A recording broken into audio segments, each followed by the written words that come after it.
This is the Sewing Circle podcast presented by Hanky Code. I'm Rebecca Vanderkoy, here to introduce to you up-and-coming queer artists and the powerful stories behind their work.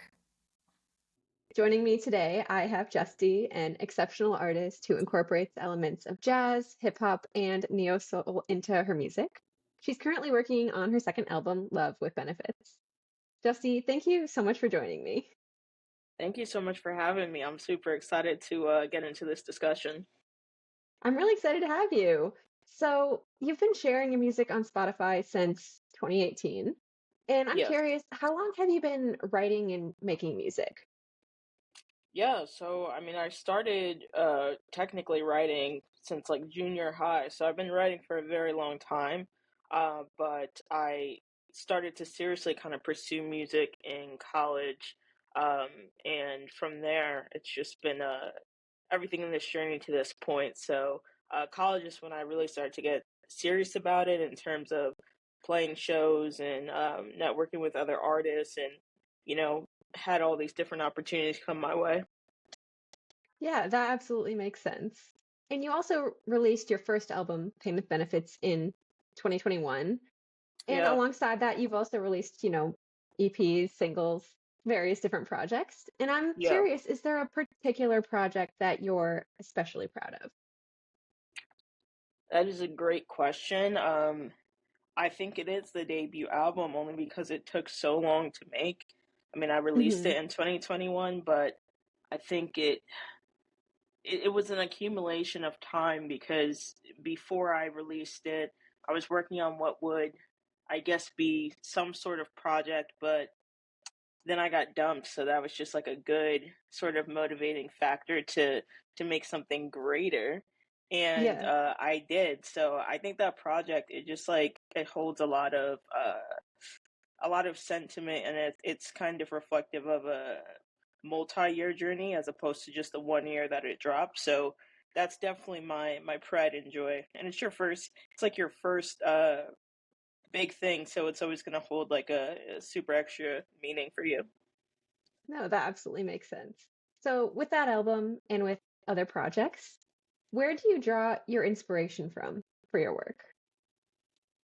Yeah, so with that project, it was my breakup. I mean, that Yeah. was the biggest one at the time. But in that, it's not like the entire project is about that.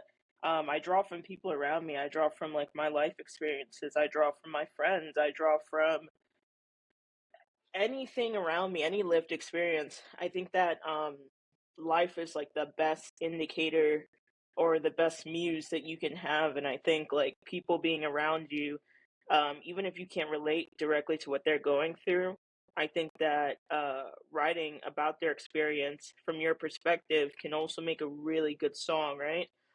So Yeah. yeah, during that time for that album, a lot of it was breakup related, but a lot of it too, especially when you get to the happier points of the album, like I had friends who were in love. I had friends who were content being single. I think there's got to be like range in a project, and that's why writing beyond my experience was helpful. So I just write about life. I write about what I experience around me, and yeah, Yeah, that absolutely makes sense. And I also feel like just kind of across the board, writers, whether it's like music or poetry or like any type of writing, so much of it is being observant. So it really does make so much sense that like you're just kind of drawing on like every different aspect of your life to kind of pull into your music. yeah. I mean, the way you put it is a good point. A lot of it is observing. I feel like most of it is observing because like some of the people who I've written songs about or written songs for don't even know that the songs are for them. So Oh, wow. it is yeah, it's unique. It's like a cool experience to interpret something and it's also kind of like a one-way conversation though because a lot of the times like some of my friends won't even know like oh that was about this situation I was in and it's like yeah that's my interpretation of it that is my like viewpoint or my perspective of it. Yeah. So what is your writing process like? Is it kind of always the same or has it sort of shifted? Yeah, that's a great question. I think it's shifted. Like when I first started writing, I was like a very YouTubey sort of artist in that like I would go on YouTube and I would look up like type beats and try to Mhm. see if I could find artist beats that, emulated the sounds and the artists that I like.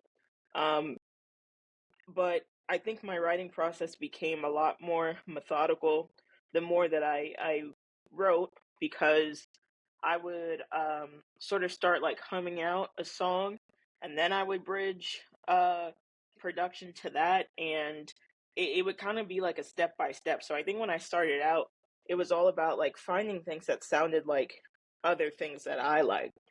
But now I feel like I'm used to and I'm more comfortable in writing in my style, and finding things that work best for Justy as opposed to emulating someone else's sound. I definitely have musical influences, but um, I try to limit my intake of contemporary music sometimes because I don't want Mhm. to like subconsciously mimic what I'm hearing.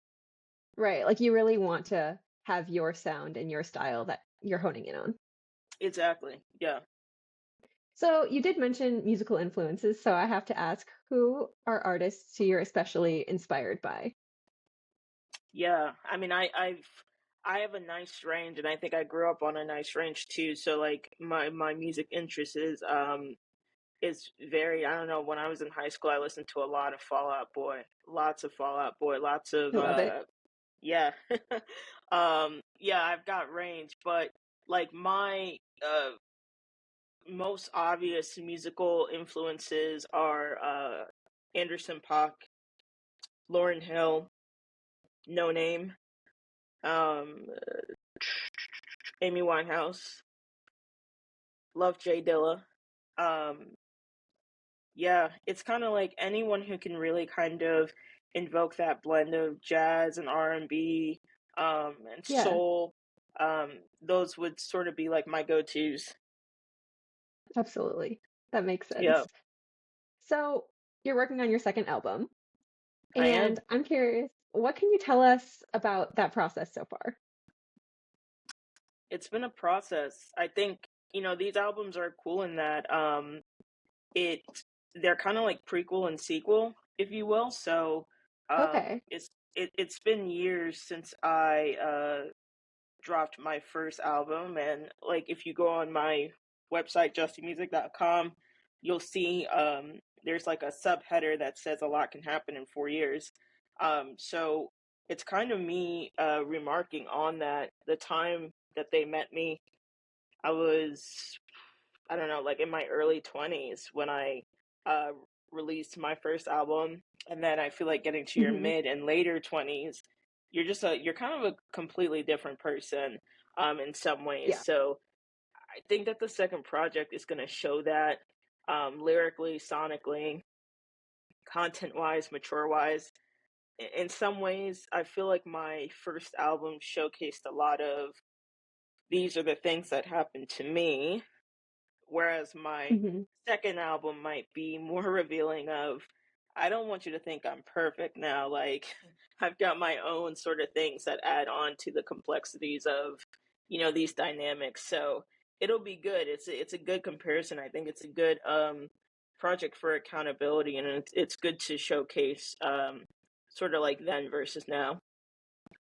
Yeah, I feel like that's such a cool thing, especially for people who've been listening to your music for a while, because then Yeah. they can really, see that growth in real time as well. Yeah, for sure. That's why I'm excited about it too. I think it's sort of like we're growing together too, because I would imagine whatever age you were at when you first heard the project, whatever stage in your life you were at, whatever you were going through, um, it's gonna be different now. The first track on my first album is called "I'm Learning How to Live Again," right? So like that track in itself sort of sets you up for the tone of that project. Um, Whereas the second album takes on a different sort of start, without revealing so much. So I'm super excited. Yeah, that's awesome. What would you say you're most excited about with album two, if you had to kind of narrow it down? Yeah, um, that's good. What am I most excited about? I'm most excited to release it, like actually physically release it, but Yeah, to release that time period. Like I said earlier, it feels like they're like a prequel sequel type of thing, and I just like I'm so ready to be done with that series, not in a fed up way, but in a let's get to the next stage of life. I feel like that album or those two albums really highlight they're meant to be for my 20s. They're meant to be for like, you know, going through the rush of all of that and like the really bad stuff and the really good stuff. And I just am excited to release it and have the completion of a body of work that feels like a body of work that feels like, oh, this feels like number one, this feels like number two. So right. I'm excited to finally release it. Again, it's been like four years, five technically if you count like the actual production and making of the album, but it's time for sure. Yeah. So you'd mentioned it took a while, to put out your first album, a few years Yeah. of work in that. So did it take like when you were mentioning the 4 to 5 years, is that how much time like you've been really focusing on this second album for that full time, or have you been doing some other projects and stuff too?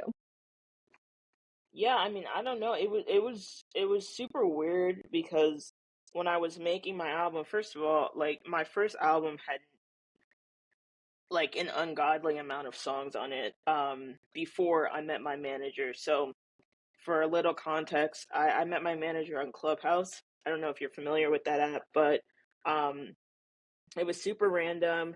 I didn't even think people used Clubhouse. It was a very like COVID-esque type of thing at the Interesting. Yeah, I'm time. like, I don't even know if I know what that is. Yeah, it was like something for the time and the moment. But I met my manager Yeah, there, and very she cool. was kind of like, yeah, she was like, "What are you working on?" And I was like, "Oh, like I have this album." So I came to her with the album, and there were like 15 songs on it. And I do remember her being like, "You need to cut this down. It's like way too many songs."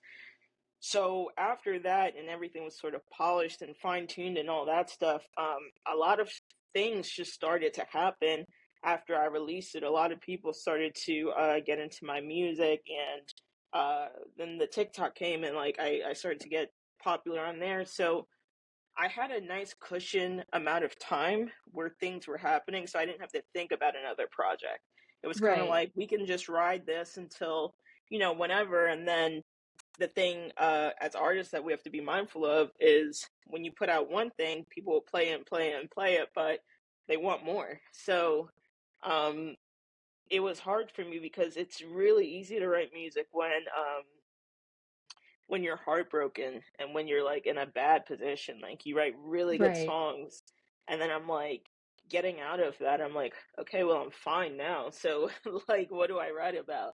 So it took me a bit of time to uh, figure out what to write about and figure out if that was good enough or poignant enough or whatever. And then I wrote a song like my track "Familiar," which really people think it's a love song, but it's really about mental health, and that sort of like kickstarted everything. So in that time, I was just kind of riding off of success of the first album, and I thought I had time until I realized people want more. So that's why it's been Right. so long, and I'm a little bit of a perfectionist too. Um, yeah, like it just has to feel right. That makes sense. And I also feel like Yep, people can wait for something. Like especially like I just the hope amount of so. time and effort and Yeah. everything going into it. Like it's worth making sure that it's something you're proud of to put out, I think, personally. I think so too. I think so too. And I think about that. I mean, like, as an independent artist, you don't necessarily have the same leverage as an established artist because people won't wait around forever. There's music to consume everywhere. But I think about some of my favorite artists, and I'm like, yeah, I would love a new album from this person. And I know when it does come, it's gonna really, really hit. So, Right. um, I wasn't trying to like pull a Rihanna with it and like give like you're never gonna get another album, but like I did need time to sort of I needed time to live so I could write. Absolutely. And it's also just it's worth the wait, I think. Like you were saying with waiting Yeah. for like, your favorite artist. It's always like, yes, I would love a new album from this artist, but it's also like I know it's worth waiting for. I think so. I'll send you some stuff and you can let me know. You should. I'm sure it's fantastic. Yo. So speaking of just kind of the very happenstance meeting of your manager and that kind of launching everything, I'm kind of curious, like from there, you've gotten to do a lot of different performances and different stuff. And what have kind of been your favorite performances that you've had so far? Yeah, there's been a lot of cool things that have happened. I always tell people I think music is really a lot about luck. It is sometimes about like who you know and all of that stuff. I get that, but sometimes there are some things that are just meant to be. So Yeah. the top performance for me, my favorite performance was actually when I got to play Capital One Summer Stage with my band. Happened very randomly. It was random because it happened on Staten Island. I mean, like what? So the person who sort of organized it, I guess, had seen me at a show. Maybe it was a sofa or something, and yeah, we just set it up, and it was the biggest show we played just in terms of production. To have proper and adequate sound, to have just proper everything, like just even really expensive instruments, like for people to say whatever instrument you want, like just request it and we'll get it. And it's like, all right, Wow. cool. That's really cool. Yes, it was really cool. It was really, really cool. And I think playing a show in your hometown is really, really cool as well. Actually, this is crazy because there was a girl there who I went to high school with. Mhm. Um, and she was just like, I didn't even know you made music. Like, just for us to sort of like reunite in that way was cool. And Yeah. I don't know, I think I've just found that that's how music has been for me so far in this journey, just being like really fortunate to have these opportunities that sometimes feel random but are very connected. And I don't know, there was a moment just being on stage with my friends slash band, and looking at the view of like the bridge overlooking Manhattan, that felt very surreal. So I think I Yeah. always hold that one really, really close. And it was a fun show. I have the full set on my YouTube, but yeah, it was a great performance. Wow. Yeah, that I love that. It's just kind of like you're putting in so much work and then things just kind of they happen. Like it's not Yeah. that you're not putting in the work because you absolutely are, but then it's like you're really seeing the fruits of your efforts, I feel like. Yeah, that's exactly it. And especially, I mean, anyone who does anything creative knows it'll be years of that sort of. Sometimes there will be Yeah. lulls and then you'll get an uptick and then there will be lulls. So anytime Yeah, there's like a big break, it feels really, really good. absolutely. So Yeah. what would you say your favorite thing about performing is? I like performing because it transforms me, I think, into something other than like who I am normally. Like I always tell people, I feel like Hannah Montana sometimes. Like I've got my like normal standard life, like my 9 to 5 life, and then I have Hmm. Justy, and it's like separate entities, separate people. It's a different name. That's not like my government name. But I love how performing takes me out of like my own restrictions, like self-imposed restrictions, like any shyness. Like I don't know, I was like a shy uh kid, I guess, and when I got into music, it really allowed me to open up and be more than myself. And music calls you to be so extroverted and so social, and I really Yeah. like that. I really like tapping into another part of myself, because when I'm not doing that, if it were just me, I'd just be in a studio all day and I just want to write and just like make records. But there's so much more, and I think performing is the best way to do that. And I love connecting with people. I love talking to someone after a show, and like it could be random, like oh my god, I followed you like from Tumblr, like I've known you for that long, and I'm like, okay, so you're like really a fan, okay. So it's really cool. I think performing is a great opportunity to um get outside of yourself, get outside of your head, and Yeah. sharing a space with people. Yeah, it seems like it'd be something that's not my area of expertise, but it does seem like it would be something that's like you're just in a way you're like forced to be very present, I think. Yeah, yeah, you And are. You are. No, you are, yeah, and it's cool because in a performance, I feel it's one thing for people to hear a record and connect with it that way, but I feel like when you're performing, you have so many opportunities to embody the song and make the song come across the way you want it to. So um, I don't know, I just love it. I think it's really cool. I think it's a great way to connect with people um, yeah, in that moment, like you were speaking of. right, yeah. And like I said, like it's definitely not something that I do, but I do love to go to shows and like experience live music. And there is like the Yeah. connection of even just being a part of that is Yeah, something that that's I what I'm think is really saying. special. Yeah. Yeah, for sure. Even as an audience member, even consuming it, like Yeah. I'm sure like on that end it hits in a certain way. Yeah. No, it really is kind of crazy because like for me personally, it's like I tend to be in certain areas of my life like a more shy person, but it's within the Yeah. context of kind of the connection of people and music. I'm like, no, like I'm good. So it is Yeah. being present in that regard as well. Yeah. So I think it is cool Yeah. to hear that from your perspective on stage. It's kind of a similar type thing. It is. It really is, and it's cool to hear from your perspective too, because I think that that feeling, like that unspoken feeling, is felt on both ends. Yeah. No, that's what Yeah. makes live music so special. Yes. So kind of changing gears a little bit, I'm curious, kind of looking back more at some of your music, how does queerness impact the type of music that you make, that you write? Yeah.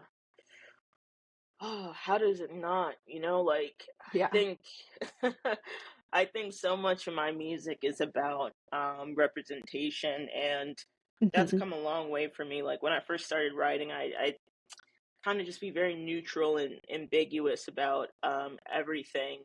Um, and as I grew more in myself and in my identity and my comfort, um, that allowed my writing to blossom because it's a little bit more honest. Um, it's everything. It's what I'm inspired by. It's a driving force. I have a track. One of the singles I released that's going to be on my second album. It's called Pretty. Um, but that song in itself is sort of just like an ode and a recognition of women loving women relationships and I don't know. It's a huge connector in my community. It is my Yeah. community. Any most people. I'm not saying I don't have straight listeners. I do. It's just a smaller pool. So, Yeah. um, yeah, it is everything, and I like the representation that it allows for me to put forth, and I also like the community that I've built on all my platforms, particularly TikTok, because that's sort of what's generated everyone to me. That's how they found me. Um, Yeah. Same thing with Tumblr. So, yeah, it's a huge part of my music, and it's something that I always really, really do my best to represent. Yeah. No, I think it's always like there's something so special about like listening to a song and really feeling seen in that. So I think it's something that's so important when writing music, especially as you said gotten more like vulnerable. Like I'm sure there's probably aspects of that at first that had to have been a little scary, but I also Yeah, think that it's like it's also something that's worth it because like when you're listening to music, like you can tell when someone's being truly like genuinely themselves and it's such an impactful thing, I think. yeah, no, and that's such a good point. Like, vulnerability is really scary, and especially if you're coming from a place that doesn't have a ton of representation, like how I grew up. Um, Hmm. it is kind of frightening. But if anything, I've found through music, like, hey, this is the connect. This is the thing that has really allowed me to become more involved in my community for sure, but also, you know, have other people see themselves and their experiences through my music. So, um, yeah, it's been a great part of my journey, and it's been a Yeah. growing part of my journey, and I'm sure it'll still grow as well. Yeah, absolutely. I also grew up with like not much in the way of representation. So I feel like as I've gotten older, it's been one of those things where it's like music with queer themes. Like Yeah, it's just yeah. something I definitely cling to because it's like for so long it wasn't something I really had. And then once that world opened to me, I was like, oh my goodness, this is like amazing. Yeah, it's like it's one of those things like you don't really know what you're missing if it's not present, and then when it is present, you're like, oh, okay. And I think Yeah, that's like this super is great. important. Yeah, it really is good, and I kind of like coming from the perspective of not having a lot of the representation at first, and then getting to the space where it is there, because I think you have a unique perspective to offer in that you know what the absence of that looks like, which many Yeah, people can relate to. So. absolutely. No, and I also just think it's really cool because you were talking earlier kind of about the like prequel, sequel of Yes. the two albums. And so I Yes. do think it's very cool as you're talking about how like over the years, you've grown a lot and become more vulnerable in your music. And so I feel like with these two albums, that'll be also a really cool thing kind of highlighted. Yeah, definitely. It'll be seen. It'll be seen in the subject level too. The way I write about love now, I think it's a little bit different Yeah, than the way I wrote about love then. And yeah, I think it'll just be good to see, because I do feel like even when you are 21, let's say, you still have a teen sort of mindset in some ways. So I think yeah. that that difference will definitely showcase in the music. Well, I can't wait to hear it. Yeah, And thank you so much for taking the time to join me today. I really appreciate everything that you had to share. thank you. I appreciate the platform. I appreciate being here, and being able to talk about all this stuff is really fun.